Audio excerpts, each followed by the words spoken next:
नमस्कार, स्वागत है आपका। मेरा नाम है विपिन बेबाक। मेरे साथ मेरे सहयोगी शादाब रिजवी। धन्यवाद। पंजाबी गायक दलजीत दोसांझ ने साल 2025 के पहले ही दिन प्रधानमंत्री नरेंद्र मोदी से मुलाकात की थी। दलजीत और पीएम मोदी की मुलाकात को लेकर सियासी गलियारों में भी चर्चाएं तेज हैं। इसी बीच अब समाजवादी पार्टी के मुखिया अखिलेश यादव ने सोशल मीडिया प्लेटफॉर्म एक्स पर दलजीत दोसांझ का एक वीडियो शेयर कर पंजाबी सिंगर्स के हेटर्स को करारा जवाब दिया है।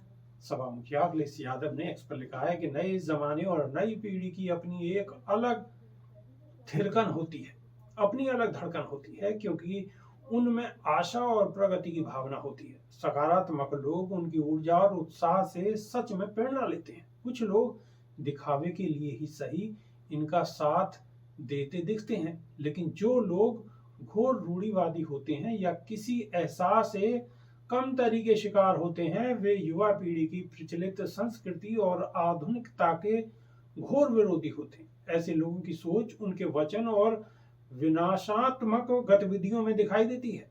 गीत संगीत की सरहद नहीं होती, नहीं बाड़े। बता दें, पंजाबी गायक दलजीत दोसांझ अपने गानों को लेकर भी कई बार चर्चाओं में बने रहते हैं और उन्हें इसके लिए कई बार नोटिस भी मिला है। साल 2024 में दलजीत भारत में अपने दिल लुमिनाटी टूर पर रहे और उन्होंने कई शहरों में अपने कंसर्ट किए। दलजीत के दिल लुमिनाटी इंडिया टूर की आगाज 26 अक्टूबर को नई दिल्ली से हुआ था और इसका समापन लुधियाना में हुआ। दलजीत के गानों को लेकर भी कई बार सवाल उठे हैं और उन्होंने भी अपने हेटर्स को स्टेज से ही जवाब दिया है। पीएम नरेंद्र मोदी ने इंस्टाग्राम पर दलजीत से हुई मुलाकात का एक वीडियो शेयर कर लिखा है कि एक बहुत ही यादगार बातचीत। दलजीत दोसांझ के साथ बहुत अच्छी बातचीत हुई। वह वास्तव में बहुमुखी प्रतिभा के धनी हैं। उनमें प्रतिभा और परंपरा का मिश्रण है। हम संगीत, संस्कृति और बहुत कुछ के जरिए जुड़े हुए हैं। जी शादाब रिजवी। दलजीत को लेकर देश में सियासी पारा भी चढ़ा हुआ है। लोग तरह तरह के कयास लगा रहे हैं। लोगों का कहना है कि दलजीत और प्रधानमंत्री नरेंद्र मोदी की मुलाकात किसानों के लिए एक झटका है। क्या कहेंगे? देखिए, एक कहावत है, ओछा चना बाजे घना। तो हमेशा से प्रधानमंत्री ऐसी चीजें शेयर करते नजर आते हैं जिसमें कहीं ना कहीं ठेस नजर आती है। बहुत पहले से दलजीत दोसांझ को एक बड़ा तबका किसान हितैषी मानता चला आ रहा है और सरकार के खिलाफ मानता चला आ रहा था, क्योंकि दलजीत दोसांझ की बेबाकी और उनका अपने हेटर्स को जवाब देना ये साबित करता है कि वो सरकार के कहीं ना कहीं खिलाफ थे और मुंह तोड़ जवाब दे रहे थे, अपने गानों के जरिए भी और अपने स्टेज के जरिए भी। और बहुत बड़ा एक तबका ये मानने पर भी मजबूर था कि कहीं ना कहीं दलजीत दोसांझ सरकार को घेरते हैं अपनी बातों से और सरकार के तमाम उल्टे सीधे फैसलों से और बेरोजगारी और जो चरमराई हुई व्यवस्था है उनसे और किसानों पर जो बर्बरता हो रही है उससे कहीं ना कहीं वो परेशान थे।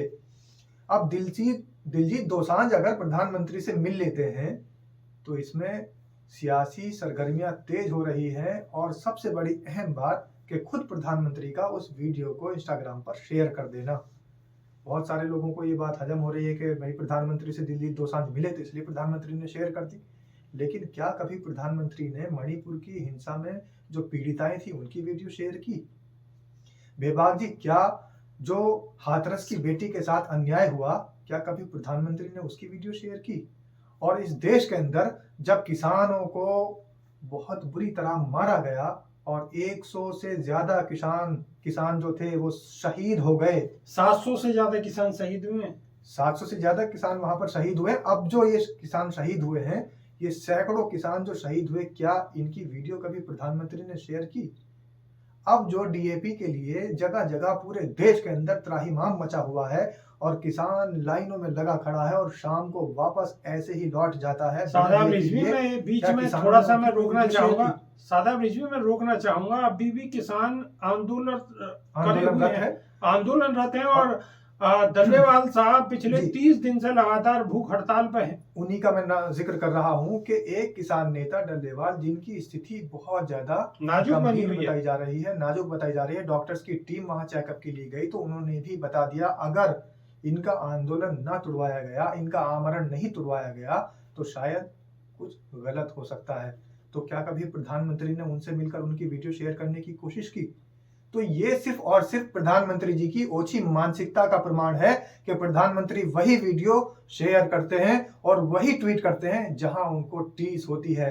आपने देखा जब पहलवान बेटी जंतर मंतर पर लड़ रही थी, अपने हक और हुकूक की बात कर रही थी, तब प्रधानमंत्री को याद नहीं आया था और प्रधानमंत्री का ध्यान उनकी तरफ नहीं गया था, और जैसे ही वो बेटी वहां जाकर हार जाती है तो प्रधानमंत्री टीस के लिए, और जो प्रधानमंत्री की टीस है वो देश के सामने आ जाती है और ट्वीट हो जाता है।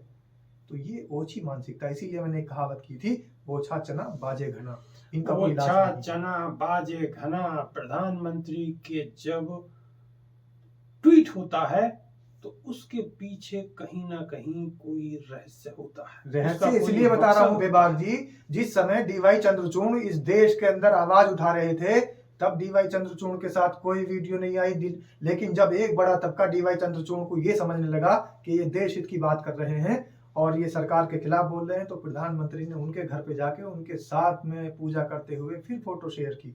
तो हर जगह वही फोटो शेयर होती है और प्रधानमंत्री ये जताना चाहते हैं इस देश में कि जो मेरे खिलाफ बोल रहा था, जो सरकार के खिलाफ बोल रहा था, आज वो मेरे साथ खड़ा है। तो ये ओछी मानसिकता है, लेकिन इसके कयास प्रधानमंत्री को ये शायद वो भूल गए।